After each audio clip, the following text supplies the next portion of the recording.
Season 2 की शुरुआत में हम वेंसडे एडम्स को देखते हैं जो कहानी की हीरोइन है। इसे एक खतरनाक कातिल ने बेसमेंट में बंद कर रखा है। वो कातिल इसे मारना चाहता है, लेकिन वेंसडे डरी हुई नहीं होती।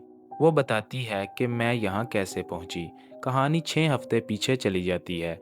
वेंसडे ने अपनी खास ताकतों पर काबू पाना सीख लिया था। इसका एक ख्वाब था कि वो इस मशहूर कातिल को पकड़े जो छोटी बच्चियों को अगवा करके मारता था। एक दिन गलती से वो कातिल क्राइम सीन पर एक खिलौना गिरा देता है। वो खिलौना वेंसडे के दोस्त थिंग को मिलता है, जो एक जिंदा हाथ होता है। जब वेंसडे ने खिलौने को हाथ लगाया तो उसे एक विजन आया और इस विजन से कातिल की लोकेशन पता चल गई। इसके बाद वो कातिल को ढूंढने के लिए एयरपोर्ट गई। वहाँ पुलिस ने इसका सामान चेक किया और सारे हथियार जब्त कर लिए। साथ ही थिंग को देखकर वेंसडे ने पुलिस को बहाना बनाया। ये सिर्फ मेकअप के लिए एक नकली हाथ है, लेकिन पुलिस ने यकीन नहीं किया। वेंसडे गुस्से में वहां से निकल गई। फिर वो कातिल के घर तक पहुंच गई। वो इसको बिजली का झटका देने वाली थी, लेकिन कातिल ने उल्टा इसे ही पकड़ लिया। अचानक वेंसडे को विजन आया और इसकी आंखों से काले आंसू बहने लगे। फिर वो बेहोश हो गई। जब उसे होश आया तो वो खुद को बेसमेंट में कैद पाती है। उसी वक्त कातिल चाकू लेकर आता है और कहता है कि मैंने तुम जैसी एक गुड़िया बनाई है। वो कातिल हर बार अपने शिकार को मारने से पहले उस जैसी गुड़िया बनाया करता था। ये सुनकर वेंसडे को समझ आ जाता है वो एक बहुत ही खौफनाक दुश्मन के सामने है। वेंसडे कहती है कि मेरा भी हाथ कुछ कम नहीं है, और अचानक थिंग छुपकर सामने आता है और कातिल पर हमला कर देता है। थिंग इसे बुरी तरह पीट देता है।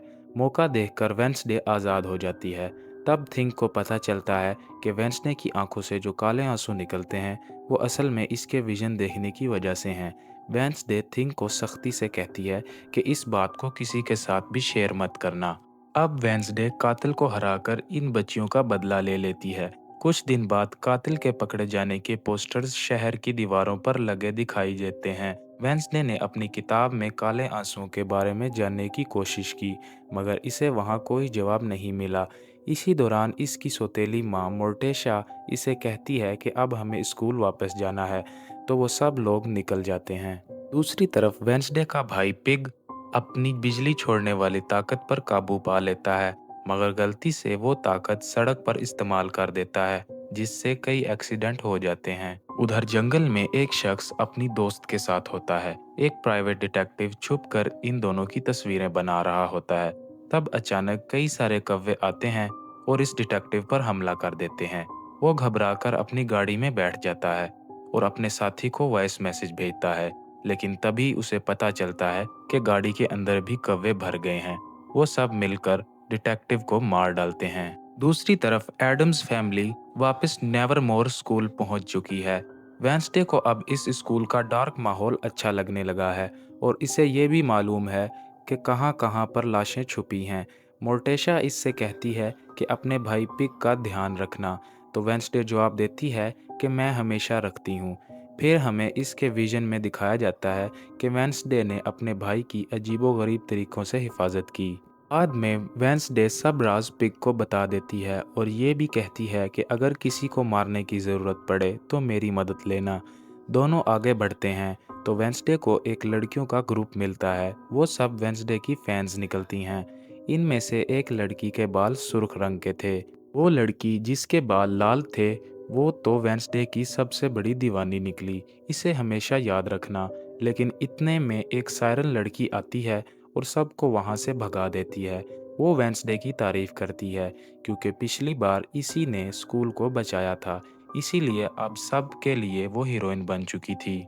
यहाँ पर वेंसडे की मुलाकात नई प्रिंसिपल से होती है। प्रिंसिपल इसे इज्जत देना चाहते हैं और इसीलिए वो इसे शाम को होने वाली स्पेशल पार्टी में आने का बोलते हैं, मगर वेंसडे साफ इनकार कर देती है और अपने कमरे में वापस चली जाती है। कमरे में जाकर वो देखती है कि वहाँ काफ़ी लोग बैठे हैं। तब इसकी दोस्त इनिट कहती है कि मैं एक वेयरवुल्फ हूँ, आधी इंसान और आधी भेड़िया। ये सब मेरे ही साथी हैं। इसके बाद वो सबको वहाँ से निकाल देती है क्योंकि अब वो और वेंसडे फिर से रूममेट बनने वाले थे। इनड अपनी दिल की बात बताती है कि मुझे एक लड़के से मोहब्बत हो गई है, वो लड़का मुझे पार्टी में मिला था और मुझे इससे मिलकर बहुत अच्छा लगा। फिर वो और वेंसडे एक दूसरे को तोहफे देते हैं जो दोनों को पसंद आते हैं। वेंसडे कहती है कि मुझे अपनी डार्क बुक का दूसरा हिस्सा लिखना है। वो किताब इनेड को पढ़ने के लिए देती है और इनेड को वो काफ़ी पसंद आती है। कुछ देर बाद इनेड की क्लास शुरू हो जाती है और वो वेंसडे को वहाँ से भेज देती है। वो कहती है कि अब मुझे कोई और पसंद है जो मेरी तरह वेयरवुल्फ है। इसी दौरान इन दोनों को एक तस्वीर मिलती है। इस फोटो में दिखता है कि कोई वेंसडे पर नज़र रख रहा है। वेंसडे जैसे ही तस्वीर को हाथ लगाती है, अपनी ताकत से विजन देख लेती है। इसे पता चलता है कि जिस दिन से वो स्कूल आई है, कोई खुफिया तौर पर इसका पीछा कर रहा है। ये देखकर इसकी आंखों से फिर काले आंसू निकलने लगते हैं और वो चौंक जाती है। दूसरी तरफ मोर्टेशा और इसका शौहर पिग के कमरे में जाते हैं। वहाँ वो पिग के दोस्त से भी मिलते हैं। वो दोस्त अपनी ताकतों के बारे में बताता है कि पहले वो सिर्फ मक्खियों को काबू करता था, लेकिन अब वो दूसरे जानवरों को भी कंट्रोल करना सीख रहा है। वो लड़का कहता है कि मुझे तो बस जानवर खाना ही पसंद है। थोड़ी देर बाद एडम फैमिली की मुलाकात स्कूल के प्रिंसिपल से होती है।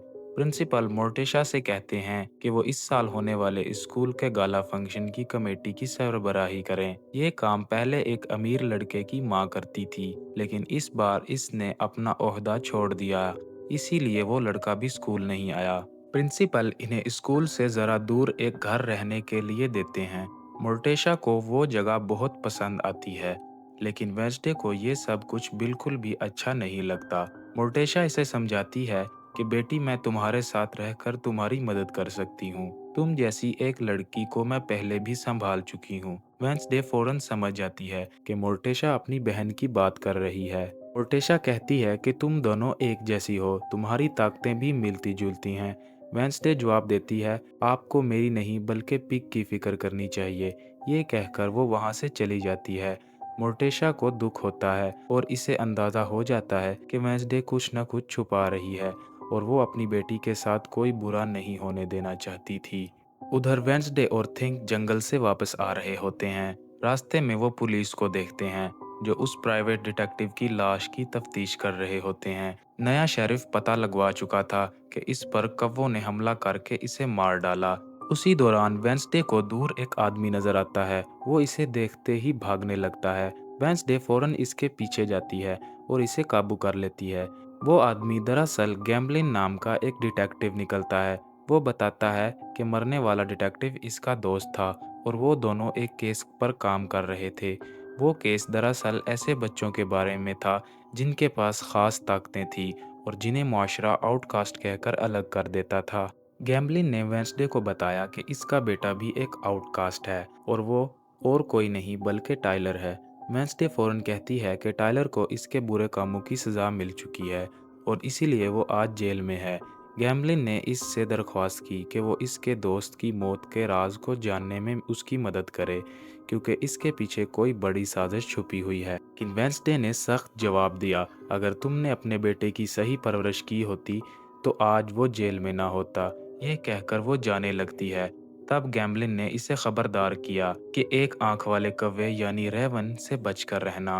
वेंसडे ने भी ऊपर आसमान में वो रेवन देख लिया और फिर वहां से निकल गई। रात को इनिड की रूममेट अपने कमरे में सब बच्चों को एक पुरानी कहानी सुनाती है। कहानी कुछ यूं थी, तकरीबन 200 साल पहले एक कमज़ोर सा लड़का था जिसका जिस्म तो नहीफ था मगर दिमाग बहुत तेज़ चलता था।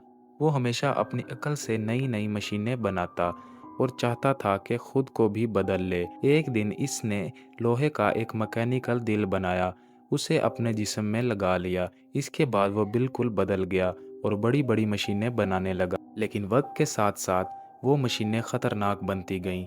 फिर एक दिन ज़ोरदार धमाके में इसकी जान चली गई। इस धमाके के बाद इसकी लाश एक पुराने दरख्त के नीचे जा गिरी जिसकी शक्ल खोपड़ी जैसी थी। आज भी कहा जाता है कि इस जगह पर इस मशीनी दिल की हल्की सी धड़कन सुनाई देती है। कहानी सुनाने वाली रूममेट ने बच्चों से पूछा, हमारे ग्रुप में कौन इतना बहादुर है जो वहां जाकर इस दिल की धड़कन को सुनने की हिम्मत करे। यह कहानी सुनकर पिग जोर जोर से हंसने लगता है क्योंकि इसे ये सब काफी दिलचस्प लगता है। दूसरी तरफ प्रिंसिपल की मुलाकात सायरन से होती है। गाला फंक्शन में मोर्टेशा की मदद करने के लिए इसने सायरन को चुना क्योंकि वो ज़हीन थी, लेकिन सायरन ने पढ़ाई का बहाना बनाकर इनकार कर दिया। प्रिंसिपल ने कहा कि पहले हमारे पास उस अमीर लड़के की माँ से काफ़ी फंड्स आते थे, लेकिन अब वो नहीं हैं, इसलिए पैसों की कमी है। इसी वजह से हमें स्कॉलरशिप पढ़ने वाले बच्चों को निकालना पड़ रहा है और तुम भी इनमें शामिल हो। फिर इसने कहा, अगर तुम अपनी ताकतों को हमारे लिए इस्तेमाल करो तो मैं तुम्हें स्कूल में रख लूंगा। ये सुनकर सायरन समझ गई कि प्रिंसिपल असल में इसकी ताकतों का फायदा उठाना चाहता है। वो परेशान हो गई क्योंकि इनके खानदान पर पहले ही ये इल्ज़ाम था कि वो अपनी पावर के जोर पर दूसरों को मजबूर कर देते हैं। उधर इनेड और थिंक आपस में बात कर रहे थे कि मशहूर होने के बाद वेंसडे इन्हें भूल गई है। इनेड ने थिंक के लिए एक कमरा भी तैयार किया था जो इसे बहुत पसंद आया। रात को वेंसडे दोबारा गिटार बजाने लगी। ये सुनकर म्यूजिक टीचर वहां आ गई। इसने वेंसडे को कुछ खास टिप्स दी कि मौसीकी को और बेहतर कैसे बनाया जाए। इसने कहा कि मैंने सुना था कि तुमने इस स्कूल को बचाया था, इसीलिए मैं तुमसे मुतासर होकर तुमसे मिलने आई हूँ। इसी दौरान पार्टी में प्रिंसिपल मोर्टेशा को दिखाता है कि बच्चे लकड़ियों से फिनिक्स का मॉडल बना रहे हैं। वो मोर्टेशा को गाला फंक्शन के लिए राजी करने की कोशिश करता है। मोर्टेशा कहती है कि मैं अभी भी कंफ्यूज हूँ, मुझे सोचने दो, क्या फैसला लेना चाहिए। आखिरकार सायरन भी मोर्टेशा की मदद करने पर तैयार हो जाती है। उधर वेंसडे अपने कमरे में आती है। इनड इसे बताती है कि अमीर लड़की ने तुम्हारे लिए एक खत छोड़ा है और इनड ने वेंसडे को बताया कि अमीर लड़की ने न सिर्फ खत छोड़ा बल्कि एक पेंटिंग भी भेजी है। खत में लिखा था कि मैंने तुम्हें फ़ोन किया लेकिन तुमने जवाब नहीं दिया। वेंसडे बोली, मैंने तो फ़ोन पानी में फेंक दिया था। फिर इसने वो पेंटिंग देखी जिसमें रेवन बनाया गया था। ये वही काला कौवा था। ये वही चीज़ थी जो वेंसडे को अपने विजन में नज़र आई थी। ये देखकर वेंसडे चौंक गई। उसी वक़्त इसे दूसरा ख़त मिला जो इसके स्टॉकर का था। इसमें लिखा था कि तुम्हारी किताब बहुत शानदार है। वेंसडे ने जब चेक किया तो पता चला कि इसके नावल किसी ने चुरा लिए हैं। ख़त में एक नई पहेली भी थी। वेंसडे ने समझ लिया कि इसके नावल पार्टी में जलने वाले फिनिक्स की आग में ख़त्म कर दिए जाएंगे। इसलिए वो भी पार्टी में पहुंची और अपने नावल को ढूंढने के लिए दरख्तों के बीच घूमने लगी। बाहर म्यूजिक शुरू हो चुका था और सब बच्चे मज़ा ले रहे थे। प्रिंसिपल ने स्टेज पर आकर सबका इस्तकबाल किया और कहा वो आउटकास्ट स्कूल को सबसे ऊंचे मकाम पर ले जाना चाहता है। फिर इसने आग का एक शोला फेंका जिससे फिनिक्स जल उठा। सब बच्चे तालियां बजाकर खुश हो गए। उधर पिग खोपड़ी वाले दरख्त के पास जाने वाला था। तब तक वेंसडे को अपना नावल मिल चुका था और वो सबके बीच से निकलती हुई प्रिंसिपल के पास जा पहुंची। प्रिंसिपल ने इसका खैर मकदम किया और इसे इज्जत देने के लिए एक ख़ास पेंटिंग दिखाई। पेंटिंग में स्कूल को बचाने वाले बच्चों की तस्वीर थी, लेकिन वेंसडे को यह बिल्कुल पसंद न आई क्योंकि वो इसमें हंसती हुई दिखाई गई थी। गुस्से में वेंसडे सबके सामने कहती है कि हम यहाँ आने वाले हर दुश्मन को ख़त्म कर देंगे। ये सुनकर सब स्टूडेंट्स खुश हो गए, मगर वेंसडे आगे बढ़कर बोली, तुम लोग भी मेरे दुश्मन जैसे हो क्योंकि तुम लोग ताकतवरों के आगे झुकते हो और मुझे ऐसे लोग बिल्कुल पसंद नहीं। आज के बाद मेरे करीब मत आना। मैं कोई हीरोइन नहीं हूँ। जो भी मेरे पास आया मैं उसे ख़त्म कर दूंगी। वेंसडे ने पेंटिंग भी आग में जला दी और सब पर गुस्सा निकालकर वहां से निकलने लगी। इसके रवैये पर इनड भी नाराज़ हो गई। रात को पिग स्कल ट्री के पास गया ताकि इस मशीन वाले दिल की धड़कन को सुन सके, लेकिन अचानक मिट्टी के नीचे से कुछ हिला और वो जोर से उछलकर दूर जा गिरा। इसका हाथ जमीन पर लगते ही बिजली की चमक सी फैली। इसी झटके से वहां दफन एक आदमी जिंदा होकर बाहर आ गया। वो खड़ा होकर पिग को देखने लगा। ये देखकर पिग डरने की बजाय खुश हो गया। दूसरी तरफ इनड ने जैसे ही वेंसडे को हाथ लगाया, वेंसडे को एक और डरावना विजन नजर आया। इसने खुद को कब्रिस्तान में देखा जहां बेशुमार कौवे उड़ रहे थे और सामने इनड की कब्र थी। इनड ने पीछे से आकर वेंसडे को पकड़ लिया और कहा, मैं तुम्हारी वजह से मरी हूँ। ये मंजर देखकर वेंसडे तड़पने लगी। कुछ देर बाद जब इसे होश आया तो वो मोर्टेशा के साथ घर में थी। मोर्टेशा ने समझाया कि तुम्हारी ताकतें तुम्हारे काबू से बाहर हो रही हैं, इसलिए तुम्हारी आंखों से काले आंसू निकल रहे हैं। यही हाल मेरी बहन के साथ भी हुआ था। अब तुम्हें गोडी की किताब मुझे दे देनी होगी क्योंकि वही तुम्हारी ताकत को बढ़ा रही है। लेकिन वेंसडे ने सख्त लहजे में कहा, यह किताब गॉडी ने मुझे दी है और मैं तुम्हारे आगे नहीं झुकूंगी। ये कहकर वो गुस्से में वहां से निकल गई। गैम्बलिन ने इसे कौवों से खबरदार किया था और अमीर लड़के की बनाई हुई पेंटिंग में भी कौवे थे और इनड के विजन में भी कौवे दिखाई देते थे। ये सोचकर वेंसडे ने फैसला किया कि वो गैम्बलिन से जाकर बात करेगी, लेकिन जब वो इसके घर पहुंची तो ये देखकर चौंक गई कि कौवे गैम्बलिन को मार चुके थे। वेंसडे ने अपनी ताकत से गैम्बलिन को छूकर कोई विजन देखने की कोशिश की, मगर कुछ नज़र नहीं आया। शेरफागन ने वेंसडे को पकड़ लिया और पुलिस स्टेशन में जाकर सवालात किए। वेंसडे ने कहा, मुझे इस बारे में कुछ नहीं पता। शायद टाइलर ने अपने वालिद गैम्बलिन को मारा होगा क्योंकि वो इससे नफरत करता था। इस पर शेरिफ ने बताया कि टाइलर को सख्त हिफाजती जेल में रखा गया है, वो वहाँ से भाग नहीं सकता। इतने में मोर्टेशा का शोहर आया और वेंसडे को वहां से निकालकर अपने साथ ले गया। अगले दिन पिग अपने हाउस में इस जिंदा हुए आदमी को ले गया। वो दरअसल एक ज़ोंबी था और उसके सीने में मशीन वाला दिल भी मौजूद था। पिग इसे काबू करने की कोशिश कर रहा था। दोनों दोस्तों ने इसे वहीं रखने का फैसला किया और खाना भी दिया। जब वो अजीब हरकतें करता तो ये हंसने लगते। उधर वेंसडे अपनी ताकतें इस्तेमाल ना कर पाने की वजह से परेशान थी। इसने थिंक से कहा, मैंने विजन में इनिड को मरते देखा है। अगर इसे ये मालूम हो गया तो वो डर जाएगी। फिर जब दोनों कमरे में गए तो वहाँ इनिड की लाश पड़ी थी। ये देखकर वेंसडे हैरान और गमज़दा हो गई, लेकिन फौरन पता चला ये सिर्फ प्रैंक डे का मजाक था जो इनिड ने इसके साथ खेला था। ये देखकर वेंसडे को सुकून मिला कि इनिड जिंदा है। इसी दौरान वेंसडे को वहाँ गैम्बलिन की आंखें रखी हुई मिली, मगर अपनी ताकत के जरिए वो फिर भी कोई विजन नहीं देख पाई। इसे लगा ये काम इसके स्टाकर ने किया है, जो असल कातिल है। वेंसडे ने इनड को गैम्बलिन की मौत के बारे में बताया। ये सुनकर इनड घबरा गई, क्योंकि जहाँ भी वेंसडे जाती थी वहाँ किसी न किसी की मौत हो जाती थी। वेंसडे ने इसे दूसरे कमरे में शिफ्ट होने का कहा, मगर इनड ने जवाब दिया, मेरे पास वेयरवुल्फ की ताकत है, मुझे कोई डर नहीं। इसी वक्त स्कूल के बच्चे एक दूसरे पर प्रैंक खेलने में लगे हुए थे। इतने में प्रिंसिपल और एक प्रोफेसर भी आ गए। प्रोफेसर का जिस्म नहीं था, सिर्फ सर ही मौजूद था। इन दोनों को ये प्रैंक बिल्कुल पसंद नहीं आया जो बच्चे एक दूसरे के साथ कर रहे थे। उसी वक्त वेंसडे इनके पास पहुंची। प्रिंसिपल ने कहा, जब तुमने पेंटिंग जलाई थी तो बाकी सब इस पर खुश थे, क्योंकि यहाँ आउटकास्ट लोग अक्सर असूल तोड़ने में मजा लेते हैं। ये सुनकर वेंसडे ने सवाल किया, क्या हमारे स्कूल में कोई ऐसा स्टूडेंट है जो परिंदों को काबू में कर सकता हो? प्रोफेसर ने जवाब दिया कि कई सालों से यहाँ ऐसा कोई स्टूडेंट नहीं आया जो परिंदों पर काबू पाने की ताकत रखता हो। दूसरी तरफ वो ज़ोंबी जिसे चेन से बांधकर छोड़ा गया था, उसने अपनी जंजीर तोड़कर खुद को आज़ाद कर लिया। उधर मोर्टेशा थिंक के पास आई और इससे गुडी की किताब मांगी, लेकिन थिंक ने देने से इनकार कर दिया क्योंकि वो लोग उसे अक्सर नौकर की तरह इस्तेमाल करते थे।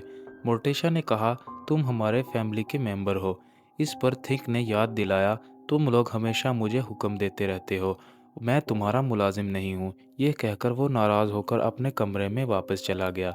उधर वेंसडे ड्राइविंग सीखने के बहाने गाड़ी तेज दौड़ाती हुई सीधी आउटकास्ट की जेल तक पहुंच गई। वहां उसकी मुलाकात जेल की इंचार्ज जोदी से हुई। वेंसडे दरअसल टाइलर से मिलने आई थी। जोदी ने बताया कि टाइलर की देखभाल यहाँ एक डॉक्टर करता है। फिर वेंसडे की मुलाकात उस डॉक्टर से हुई। डॉक्टर ने कहा, मैंने टाइलर को इसके मास्टर से अलग कर दिया है ताकि दोनों का ताल्लुक कमज़ोर हो जाए। इसके बाद वेंसडे टाइलर से मिली। कैमरे के जरिए डॉक्टर ये सब देख रहा था। वेंसडे ने तंजिया अंदाज में कहा, तुम्हें तो विलन्स ने बहुत आसानी से हरा दिया था। इस पर टाइलर ने जवाब दिया, तुम्हें मेरे अंदर के जानवर से इश्क हो गया था और हकीकत में तुम इतनी होशियार नहीं हो। वो गुस्से में आ रहा था कि इतने में गार्ड ने शॉक देकर इसे पुरसुकून कर दिया। तब वेंसडे ने सीधा सवाल किया, तुम्हारे वालिद और उनके दोस्त को किसी ने कत्ल कर दिया है, क्या तुम्हें इसके बारे में कुछ पता है? टायलर ने गुस्से में कहा, नहीं, ये कत्ल मैंने नहीं किया और जेल के अंदर रहकर ऐसा करना मुमकिन भी नहीं। लेकिन याद रखना, जिसने ये सब किया है वो तुम्हें भी बहुत तकलीफ देकर मारेगा, और अगर मैं कभी यहाँ से आज़ाद हुआ तो सबसे पहले इनट को ख़त्म करूँगा, क्योंकि उसी की वजह से मैं इस कैद खाने में फंस गया हूँ। इसने ये भी कहा कि मैं भी वेयरवुल्फ हूँ और ये जगह हम जैसे ख़तरनाक वेयरवुल्फ के लिए ही है। ये सुनकर वेंसडे ने उसका मजाक उड़ाते हुए कहा, तुम तो बुज़दिल निकले, तुम्हें तो इस जेल में बंद देखकर ही मज़ा आ रहा है। तुम्हारे अंदर का हाइड मॉन्स्टर भी तुम्हारे मास्टर ने इसीलिए काबू में रखा था, क्योंकि तुम किसी काम के नहीं। ये बात सुनकर टाइलर पागल होने लगा और हाइड की शक्ल इख्तियार करने लगा, लेकिन फौरन गार्ड ने एक तेज झटका देकर उसे दोबारा काबू में कर लिया। बाद में वेंसडे अपने दोस्त और थिंग के साथ एक जगह पहुंची क्योंकि आज थिंग का बर्थडे था, लेकिन अचानक किसी ने थिंग को कैद कर लिया और दोनों को बेहोश करके अगवा कर लिया। इसी दौरान सायरन प्रिंसिपल से मिली। प्रिंसिपल ने उससे कहा कि तुम्हें मोर्टेशा के पास जाना होगा और इसे कहना होगा कि वो अपनी माँ को बुलाए ताकि वो स्कूल के फंड दे, क्योंकि मोर्टेशा की माँ एक बहुत दौलतमंद औरत थी। ये बात सुनकर सायरन को बुरी लगी और इसने इनकार कर दिया। इसने अपनी ताकत से प्रिंसिपल को काबू में करने की कोशिश की और कहा, आज के बाद तुम मुझे कोई हुक्म नहीं दोगे। मगर उसका जादू प्रिंसिपल पर असर नहीं कर सका। प्रिंसिपल ने कहा, मेरे पास एक खास चीज़ है जो मुझे तुम्हारे जादू से बचाती है, लेकिन अब तुम्हें हर हाल में मोर्टेशा पर काबू पाना होगा। इतने में वेंसडे घर वापस आ गई। इसने सबसे पहले थिंग को आज़ाद किया, जिसने बताया कि इनट को अगवा कर लिया गया है। फिर अचानक फ़ोन की घंटी बजी। स्टाकर ने वेंसडे को सिर्फ 30 मिनट का वक्त दिया था और कहा था कि इतने वक्त में इनट मर भी सकती है। उसने एक खत भेजा जिसे पढ़कर वेंसडे इशारे समझने की कोशिश करने लगी। उधर दूसरी तरफ इनट और इसका दोस्त एक जगह बंधे हुए कैद थे। लड़की ने कहा, कत्ल मैंने नहीं किया। फिर इसने बताया कि मैं तुम्हारे पीछे ज़रूर गई थी और मुझे गैमलिन का फ़ोन भी मिल गया है जो तुम अपने पास रख सकती हो। इसने ये भी कहा कि मैं तुम्हारे साथ मिलकर मदद करना चाहती हूँ। ये सुनकर वेंसडे ने हाँ कर दी। इधर सायरन मोर्टेशा के घर पहुंची। वहां इसने अपनी ताकत का इस्तेमाल करके मोर्टेशा को मजबूर किया कि वो अपनी माँ से कहे कि स्कूल के फंक्शन में आकर डोनेशन दे। मोर्टेशा मान गई, लेकिन सायरन के दिल को ये बात बिल्कुल पसंद नहीं आई। वेंसडे और थिंक ने देखा कि घोड़ी वाली किताब गायब है। थिंक ने कहा, शायद ये मोर्टेशा अपने साथ ले गई है। इसी दौरान ड्राइविंग टीचर घर जा रहा था, तो वहीं पिग का ज़ॉम्बी जो कैद से आज़ाद हो गया था, इसने अचानक इस ड्राइवर पर हमला कर दिया और उसे खा गया।